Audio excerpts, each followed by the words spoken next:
Friends, आप सबका स्वागत है आपके अपने यूट्यूब चैनल फार्मा एमसीक्यू में। देखिए, कुछ इंपॉर्टेंट एमसीक्यूज़ हम इस वीडियो में डिस्कस करेंगे। ठीक है, तो अभी आपके पास टाइम तो ज़्यादा है नहीं, क्योंकि अभी आपका 26 को ही एग्ज़ाम होना है पीजीआई का। ठीक है, और आपका एमपी का भी एग्ज़ाम है। ठीक है, तो देखिए एमसीक्यूज़ कुछ रिवाइज़ कर लेते हैं। देखिए, मैंने इनको ना एक्सप्लेनेशन के साथ पहले डिस्कस किया हुआ है, तो अभी मैं थोड़े से आपको रिवाइज़ करा देती हूँ। क्या पता कोई क्वेश्चन यहाँ से डायरेक्ट आपके एग्जाम में आ जाए, है ना। तो स्टार्ट करते हो। स्टार्ट करने से पहले अगर आप लोग चैनल पर नए हैं, आप चैनल सब्सक्राइब नहीं किया है, चैनल को प्लीज़ सब्सक्राइब कीजिएगा। वीडियो को लाइक करना, शेयर करना, कमेंट करना, बेल आइकन को प्रेस करना, ताकि जो आने वाले वीडियोस होते हैं उनकी नोटिफिकेशन आप लोग को मिल सके। ओके, देखिए question, which of the following drug is administered as inhalation. ठीक है, देखिए हाँ, एक बात और स्टार्ट करने से पहले देखिए जो मैंने देखिए 500 वन लाइनर क्वेश्चंस के 2 वीडियो बनाए हुए हैं। ठीक है, वन लाइनर क्वेश्चन है उसमें 500। ठीक है, 2 वीडियो हैं। तो आप है ना, अगर इनको देख के जाते हैं ना, तो इसमें मतलब कि प्रीवियस ईयर के जो क्वेश्चंस होते हैं ना, जो डिफरेंट फार्मासिस्ट एग्जाम में आए हुए हैं, तो मैंने उनको ना एज अ वन लाइनर लिखा हुआ है। ओके, तो ये वीडियो काफ़ी इंपॉर्टेंट है। तो आप इनको ना देख के ज़रूर जाना। जो ये जिस प्लेलिस्ट में ये वीडियो है, उस प्लेलिस्ट का लिंक जो है मैं आपको आई बटन में दे दूँगी, वहाँ से आप लोग इनको देख लेना। ओके, चलो ठीक है, आप ये अपना क्वेश्चन देखते हैं। Which of the following drug is administered as inhalation. देखिए, इनमें से कौन सा ड्रग है जो इनहेलेशन है। देखिए इसमें जो थायोपेंटल है, फेनिटोन, डोम्पेरिडोन या हैलोथिन। देखिए, ये क्वेश्चन जो है आपका जनरल एनेस्थेटिक्स जो होता है उसका क्लासिफिकेशन से क्वेश्चन है। तो इनहेलेशनल एनेस्थेटिक्स जो होते हैं उसमें आपका कौन सा आता है, हैलोथिन आता है। ओके, और जो थायोपेंटल है ये आपका इंट्रावीनस में आता है। ओके, तो आपके एक बार छोटा सा जल्दी से मैं आपको ना जनरल एनेस्थेटिक्स का क्लासिफिकेशन रिवाइज करा देती हूँ। क्लासिफिकेशन में आपके एक तो इनहेलेशन एनेस्थेटिक्स आते हैं और एक होता है इंट्रावीनस। तो इनहेलेशन में आपका गैसेस होता है, गैसेस में नाइट्रस ऑक्साइड होता है, वोलेटाइल लिक्विड्स होते हैं, जिसमें आपका ईथर, हैलोथेन, एनफ्लूरेन, आइसोफ्लूरेन, डेस्फ्लूरेन, सीवोफ्लूरेन आता है, जो आपका हैलोथेन ऑप्शंस में दिया हुआ था। तो ये इनहेलेशनल वोलेटाइल लिक्विड होता है। ओके, बाकी इंट्रावीनस में इंड्यूसिंग एजेंट्स आते हैं, जिसमें थायोपेंटन, सोडियम मिथोएक्सिटोन, प्रोपोफोल, इटोमिडेट आता है, ये इंड्यूसिंग एजेंट्स होते हैं। स्लोवर एक्टिंग ड्रग्स में बेंजोडायजेपिन्स आते हैं, जिसमें डायजेपाम, लोराजेपाम एंड मिडाजिलम। और डिसोसिएटिव एनेस्थीसिया के लिए केटामिन होता है, ओपिएड एनाल्जेसिक के लिए फेंटेनाइल होता है। केटामिन वाला भी क्वेश्चन बहुत बार आ गया। डिसोसिएटिव एनेस्थीसिया प्रोड्यूस करते हैं केटामिन, ध्यान रखना है। ओके, नेक्स्ट आपका क्वेश्चन देखिए, विच of the following is anti metabolite chemotherapeutic agent. Simple आपके एंटी कैंसर ड्रग होते हैं, वहाँ से उनके क्लासिफिकेशन से क्वेश्चन है। तो एंटी मेटाबोलाइट जो है वो कौन सा है, ये बताना है। ठीक है, मिटोमाइसिन, 5-फ्लोरो-यूरासिल, सिस्प्लेटिन, साइक्लोस्पोरिन। ठीक है, तो जो आपका एंटी मेटाबोलाइट है उसमें आपका ऑप्शन बी आ जाएगा, 5-फ्लोरो-यूरासिल जो होता है ये एंटी मेटाबोलाइट में आता है। ओके, क्वेश्चन आपका नेक्स्ट है, select the non catecholamine from the following. तो आपको पता होना चाहिए कौन कौन से जो कैटिकोलामिन्स में आते हैं, जिसमें कैटिकोल न्यूक्लियस प्रेजेंट होता है ना। तो देखिए, एक तो आपके होते हैं एंडोजीनियस कैटिकोलामिन। जो एंडोजीनियस कैटिकोलामिन होते हैं, एंडोजीनियस कैटिकोलामिन, जो एंडोजीनियस कैटिकोलामिन होता है उसमें आपका एड्रेनलिन आता है, नोर एड्रेनलिन आता है, नोर एड्रेनलिन एंड डोपामिन आता है। ये तो होती है आपके एंडोजीनियस कैटिकोलामिन। तो अभी ऑप्शन देखिए, एपिनेफ्रिन, नोर एड्रेनलिन। ठीक है, एड्रेनलिन को ही एपिनेफ्रिन बोलते हैं, ध्यान रखना है।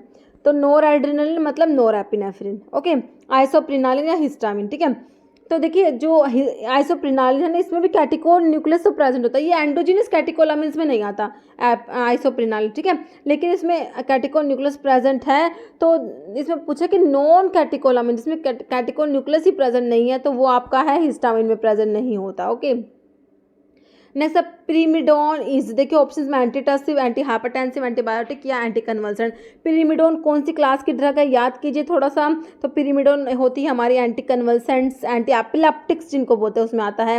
Identify the cox two inhibitor. Cox two inhibitor मतलब कि जो कोक्सिब वाली ड्रग होती है ना, सेलिकोक्सिब, वैल्डिकोक्सिब, इस टाइप से कोक्सिब वाले जो होते हैं। देखिए आंसर में आपका हो जाएगा ये ऑप्शन जो है बी में वैल्डिकोक्सिब दिया हुआ है। ठीक है, बाकी जो ये डिक्लोफिनैक है, इंडोमिथासिन है, मॉर्फिन है। ओके, नेक्स्ट है, select the antiviral drug used in parkinsonism. Parkinson's disease की ट्रीटमेंट में जो ड्रग देते हैं उनमें से कौन सी है जो एंटीवायरल ड्रग भी देते हैं, इसमें एक वो बतानी है कौन सी है।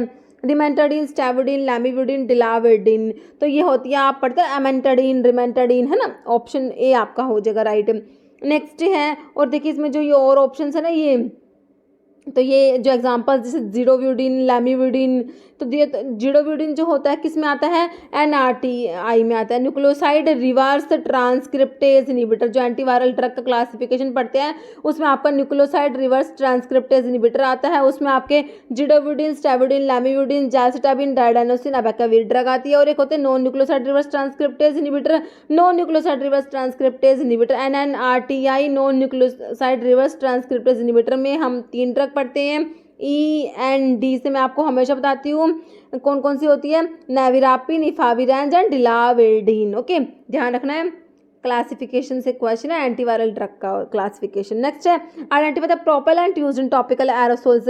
टॉपिकल एरोसोल्स में कौन से प्रोपेलेंट, इसमें ना हाइड्रोकार्बन्स यूज करते हैं इनमें, ठीक है, प्रोपेन, ब्यूटेन, आइसोब्यूटेन सारे यूज कर लेंगे। आंसर कर देंगे हम इसका option D, all of the above. Next है carotene is provitamin of vitamin K, vitamin D, vitamin C या विटामिन ए, तो आपका आंसर हो जाएगा इसका option D, vitamin A.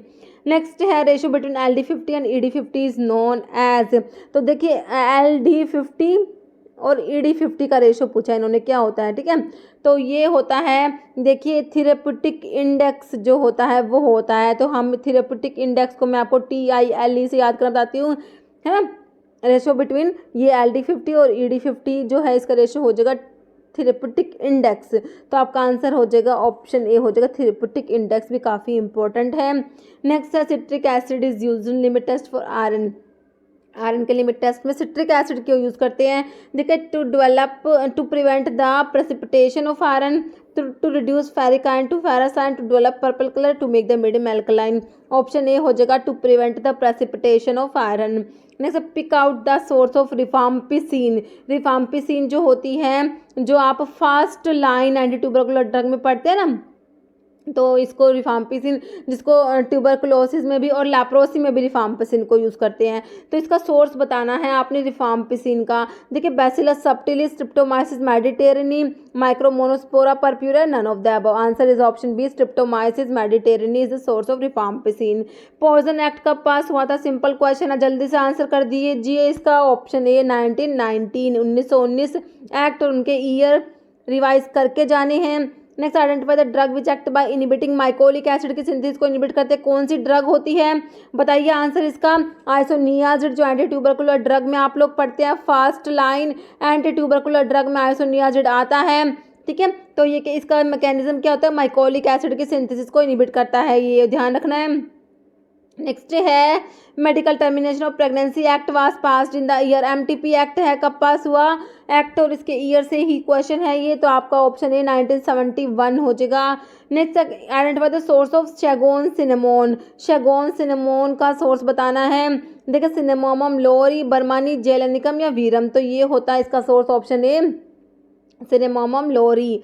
Next है licence for sale of schedule C and C1, क्या किसके लिए, शेड्यूल C1 के लिए पूछा है, ड्रग बाय होलसेल, तो C1 के लिए मैंने आपको 21 याद करना बता रखा है, और होलसेल के देखते ही आपको 21B कर देना है। अगर यहाँ पे पूछते रिटेल का, है ना, तो हम क्या करते 21A कर देते, बस सिंपल क्वेश्चन है, आंसर आपका हो गया ऑप्शन डी 21B। नेक्स्ट है life period of drug is under schedule, तो कौन सा शेड्यूल में लाइफ पीरियड ऑफ ड्रग आता है, देखिए लाइफ शेड्यूल्स में ना ये शेड्यूल P बहुत बार पूछते हैं भाई, पता नहीं क्या ही है, लाइफ पीरियड ऑफ ड्रग वाला बहुत बार आता है, शेड्यूल P में आता है लाइफ पीरियड ऑफ ड्रग, ध्यान रखना है। ओके, और जो शेड्यूल J में क्या आता है, जो इनक्योरेबल डिजीजेज के लिए होता है वो आपका शेड्यूल J होता है, ठीक है। T में क्या आता है, जो होता है GMP जो होता है आयुर्वेदा, सिद्धा एंड यूनानी के लिए जो GMP होता है वो शेड्यूल T में काफ़ी इंपॉर्टेंट चीज़ है, बहुत इंपॉर्टेंट है ये, ध्यान में देखिए सिंपल जो GMP पढ़ते हैं वो तो शेड्यूल M आता है, और जो आयुर्वेदा, सिद्धा एंड यूनानी के लिए GMP है वो शेड्यूल T में आता है, ध्यान रखना है। ओके, नेक्स्ट है आपका आइडेंटिफाई कीटोन बॉडीज, तो कीटोन बॉडीज में कौन सा आता है, एसीटोन आता है, एसीटोएसीटेट आता है, बीटा हाइड्रोक्सीब्यूटायरेट आता है, तो आपका आंसर हो जाएगा option D, all of the above. Next है एंटीडोट साइनाइड पॉइजनिंग में बताना है, देखिए कौन कौन से होते हैं साइनाइड पॉइजनिंग के एंटीडोट, देखिए एक तो होता है आपका सोडियम नाइट्राइट होता है, sodium nitrite and sodium thiosulphate होता है, ध्यान रखेंगे, है ना, तो आंसर क्या हो गया आपको ऑप्शन बी में सोडियम थायोसल्फेट दिया हुआ है। नेक्स्ट है left hand side of an account is called dash side, credit debit asset liability, ठीक है। तो लेफ्ट हैंड साइड जो होता है वो डेबिट साइड हो जाएगा, ऑप्शन बी, ठीक है। लेफ्ट हैंड साइड अकाउंट का डेबिट साइड होता है, right hand side credit side. Book of original entry में आपको पता ही है कौन सी होती है, जनरल्स होते हैं, ऑप्शन ए। नेक्स्ट है which of the following drug used in rheumatoid arthritis has a mechanism of decreasing tumour necrosis factor, okay. Rofecoxib, penicillamine, etanercept, sulfasalazine. तो बिल्कुल सिंपल ऑप्शंस को देख के आप आंसर निकाल सकते हैं, ऑप्शन सी इटानरसेप्ट हो जाएगा आपका, ओके। नेक्स्ट है dose dumping is observed in tablet, capsule, effervescent granules, sustained released products. Answer is option D, sustained released product. Antimony potassium tartrate is also known as tartar emetic, Epsom salt, cathartic potash, none. तो ये होता है tartar emetic, okay.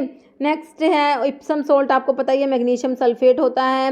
Root provide 100% bio availability, तो आप जब drug को IV route से drug देते हैं तो उसकी बायो अवेलेबिलिटी 100% होती है, ध्यान रखना है, बहुत बार रिपीट होता है क्वेश्चन। इंट्रावीनस। नेक्स्ट है in the gram staining, gram staining में आयोडीन मैंने आपको बता ही रखा है, आयोडीन जो होता है एज अ मोरडेंट यूज करते हैं, option C. Next which one is the side effect of cimetidine, एस2 रिसेप्टर एंटागनिस्ट में आपका सिमेटडीन आता है, इसका साइड इफेक्ट बताइए। Nausea, dizziness, GI irritation, gynaecomastia, option D हो जाएगा, जाइनेकोमास्टिया होता है इसका साइड इफेक्ट, और सिमेटडीन एंजाइम इनिबिटर भी होता है, ये भी याद रखना है। Next which one of the size reduction apparatus work based on principle of impact and attrition, तो इम्पैक्ट एंड एट्रिशन प्रिंसिपल होता है, एक तो बोल मिल का होता है, दूसरा किसका होता है, फ्लूइड एनर्जी मिल का होता है। आंसर में आपको बोल मिल दिया हुआ है, ऑप्शन ए हो जाएगा बोल मिल। नेक्स्ट है which drug induce parkinsonism, induce करती है कौन सी ड्रग, एस्प्रिन, हैलोपेरिडोल, थैलिडोमाइड, मिथोट्रिक्सेट। तो आपकी जो ये एंटीसाइकोटिक ड्रग होती है ना वो पार्किंसोनिज्म इंड्यूस करती है, answer is option B, haloperidol. इस ब्यूटायरोफिनोन डेरिवेटिव में आता है एंटीसाइकोटिक ड्रग में। Finasteride's approved for use in male pattern baldness and it act as, ठीक है। फिनास्टिराइड एंड ड्यूटास्टिराइड दो ड्रग पढ़ते हैं, तो आपके ये होते हैं 5 अल्फा रिडक्टेज इनहिबिटर में आपका आता है, ऑप्शन सी आपका हो जाएगा 5 अल्फा रिडक्टेज इनहिबिटर में आपका फिनास्टिराइड एंड ड्यूटास्टिराइड आता है, ओके। नेक्स्ट है which of the following drug is a microsomal enzyme inhibitor, microsomal enzyme inhibitor कौन सा बताइए, क्लोरडायजिपोक्साइड, क्लोरामफेनिकोल, फेनिटोइन, टेस्टोस्टेरोन, ठीक है। तो आपका आंसर हो जाएगा ऑप्शन बी, क्लोरामफेनिकोल हो जाएगा। नेक्स्ट क्वेश्चन है following act as anti flatulent in the preparation of antacids, तो ये साइमेथिकोन और डाइमेथिकोन होता है ना, ऑप्शन बी। नेक्स्ट है which of the following drug is not use in leprosy, में यूज नहीं होती, देखिए लैप्रोसी में जो है क्लोफाजिमिन को यूज करती है, ये डाई होती है जो लेप्रोसी में यूज होती है। रिफाम्पिसिन मैंने आपको बताया था, रिफाम्पिसिन ऐसी ड्रग है जो ट्यूबरकुलोसिस में और लेप्रोसी दोनों में यूज होती है ना। देखिए एक तो रिफाम्पिसिन है जो टीबी और लेप्रोसी दोनों में यूज होती है, ओके। एक और ड्रग है जो ट्यूबरकुलोसिस लेप्रोसी दोनों में यूज होती है, दैट इज इथियोनामाइड, इथियोनामाइड है, ध्यान रखना है, ओके। बाकी डेप्सोन जो एंटी लेप्रोटिक होता है आपको पता ही है, तो लेप्रोसी में कौन सा यूज नहीं होता, ऑप्शन डी हो जाएगा लिवामिजोल। नेक्स्ट है effervescent granule containing mixture of citric and tartaric acid with, तो इसमें होता है citric acid, tartaric acid and sodium bicarbonate, okay. Next है which of the following microorganism is gram negative, तो कौन सा है ग्राम नेगेटिव, सर्च की जल्दी से देखिए इसमें, ओके। तो आपको मैंने बता रखा है ग्राम नेगेटिव कौन सा है, ई कोलाई है ना, जो आपके ऑप्शन 1 में ऑप्शन ए में ही दिया हुआ आपको, ई कोलाई का ध्यान रखना है, ग्राम नेगेटिव होता है, ये ऑप्शन ए आपका राइट हो जाएगा। नेक्स्ट है ठीक है, ग्राम नेगेटिव में ई कोलाई हो गया, जो एस्चेरिका कोलाई होता है, सुडोमोनास एरुगिनोसा होता है, Chlamydia trachomatis, Yersinia pestis. Following a drug containing indole alkaloid, तो कौन से हैं इंडोल एल्कलॉइड्स की ड्रग वो आपने बतानी है, कौन कौन सी होती है, एक तो एर्गट होती है और रवोल्फिया होती है, फाइसोस्टिग्मा होती है, नक्सवोमिका होती है, विनका होती है। तो ये हमारी इंडोल एल्कलॉइड्स वाली ड्रग है, तो नक्सवोमिका हो गया, विनका हो गया, एर्गट हो गया, लोबेलिया थोड़ी ना आता है इसमें, ऑप्शन बी आपका राइट हो जाएगा। Lobelia is not indole alkaloid. Next indole alkaloid में ये लिखी हुई है, ठीक है, which is not a chromoprotein नहीं है, सेरुलोप्लाज्मिन, हीमोग्लोबिन, मायोग्लोबिन या साइटोक्रोम। तो सेरुलोप्लाज्मिन को छोड़ के बाकी तीनों क्रोमोप्रोटीन के एग्जाम्पल्स हैं। सेरुलोप्लाज्मिन मेटालोप्रोटीन में आता है। Identify the oral hypoglycaemic agent. तो इनमें से ओरल हाइपोग्लाइसेमिक एजेंट कौन सा है? देखिए फ्यूरोसिमाइड आपको पता डायूरेटिक में आता है, लूप डायूरेटिक में जो हाई सीलिंग डायूरेटिक होते हैं उनमें आता है, ग्लाइकोल अमाइड, पायोग्लिटाजोन या इंसुलिन। तो देखिए ओरल हाइपोग्लाइसेमिक पूछा है आपसे, ध्यान से क्वेश्चन को पढ़ना है। पायोग्लिटाजोन हो जाएगा, ऑप्शन सी आपका राइट हो जाएगा। रोसिग्लिटाजोन एंड पायोग्लिटाजोन आते हैं किसमें? थायाजोलिडीन डाइओन्स डेरिवेटिव होते हैं। ओके, नेक्स्ट है sodium benzoate is used as, तो ये एज अ प्रिजर्वेटिव यूज होता है, ऑप्शन ए राइट हो जाएगा। नेक्स्ट है lock and key theory of enzyme action is first postulated by, options देख लीजिए इसके, तो ये आपका हो जाएगा option D Emil Fischer. Okay, next question है रोचेले सोल्ट जो होता है, देखिए कौन सा होता है? Sodium potassium tartrate, sodium sulphate, magnesium sulphate, copper sulphate. ये सोडियम पोटाशियम टार्ट्रेट को बोलते हैं रोचेले सोल्ट, ऑप्शन ए आपका राइट हो जाएगा। सिनोनिम्स के ऊपर बिल्कुल सिंपल क्वेश्चन है। नंबर ऑफ आइसोप्रीन यूनिट सैस्क्यूटर्पीन्स में कितनी आइसोप्रीन यूनिट होती है? तो सैस्क्यूटर्पीन्स में बताइए कितनी होती है। देखिए इसके जो है मैंने यहाँ पर लिखा हुआ है आपके, मोनोटर्पीन्स में 2, सैस्क्यूटर्पीन्स में 3, डाइटर्पीन्स में 4, ट्राइटर्पीन्स में 6, टाइटाटर्पीन्स में 8 और पेंटाटर्पीन्स में 10, पोलिटर्पीन्स में n number of isoprene unit. तो पोलिटर्पीन का एग्जाम्पल जैसे रबर पड़ते हैं ना, तो आपके सैस्क्यूटर्पीन में 3 हो गई ना, तो ध्यान रखना है सैस्क्यूटर्पीन्स जो है उसके अंदर 3 आइसोप्रीन यूनिट होती हैं। ओके, ऑप्शन बी हो जाएगा 3। नेक्स्ट क्वेश्चन है आपका एविसल इज, देखिए माइक्रोक्रिस्टलाइन सेलुलोज जो होता है MCC, माइक्रोक्रिस्टलाइन सेलुलोज को एविसल बोलते हैं, ऑप्शन ए हो जाएगा माइक्रोक्रिस्टलाइन सेलुलोज। नेक्स्ट है quinoline alkaloids are biosynthesised via which one of the following pathway. Okay, देखिए क्विनोलिन अल्कलॉइड्स के लिए बताना है कौन सा पाथवे है, ठीक है। तो देखिए आपके ऑप्शंस में देख लीजिए, तो आपका आंसर इसमें ऑप्शन बी दिया हुआ है, शिकमिक एसिड ट्रिप्टोफन, ठीक है। एक तो आप इंडोल अल्कलॉइड जो होते हैं वो ट्रिप्टोफन अमीनो एसिड सिंथेसाइज्ड होते हैं, और एक क्विनोलिन अल्कलॉइड्स जो होते हैं वो भी ट्रिप्टोफन अमीनो एसिड सिंथेसाइज्ड होते हैं, ध्यान रखना है आपने। ओके, और ट्रोपिन अल्कलॉइड्स के लिए मैंने ऑर्निथिन अमीनो एसिड बताया हुआ है। नेक्स्ट है which of the following alkaloid is water soluble show blue florescence. तो एर्गोट अल्कलॉइड है जो वाटर सोल्यूबल है, ब्लू फ्लोरिसेंस होता है वो होता है एर्गोमिट्रिन। ओके, ऑप्शन डी हो जाएगा एर्गोमिट्रिन होता है। नेक्स्ट है khellin is an active constituents of which one of the following plant. देखिए prunus serotina, tribulus terrestris, ammi visnaga, vanilla planifolia. तो ये एमी विस्नागा जो होता है उसमें खैलिन प्रेजेंट होता है, ऑप्शन सी आपका राइट हो जाएगा। नेक्स्ट है आपका क्वेश्चन जिसका आंसर आप लोग कमेंट बॉक्स में देंगे। आपके लिए क्वेश्चन है which is selective 5-HT3 receptor antagonist, 5-HT3 antagonist बताना है कौन सा है। ऑन्डेंसिट्रोन, केटेंसिरिन, क्लोजापिन, रिस्पेरिडोन। इस क्वेश्चन का आंसर आप कमेंट बॉक्स में देना है। इस वीडियो में इतना ही। अगर आपको वीडियो अच्छी लगी है तो लाइक करना, शेयर करना, चैनल पर नए हैं तो मेरे आप लोगों से रिक्वेस्ट है कि चैनल को प्लीज सब्सक्राइब करना। Okay, thank you.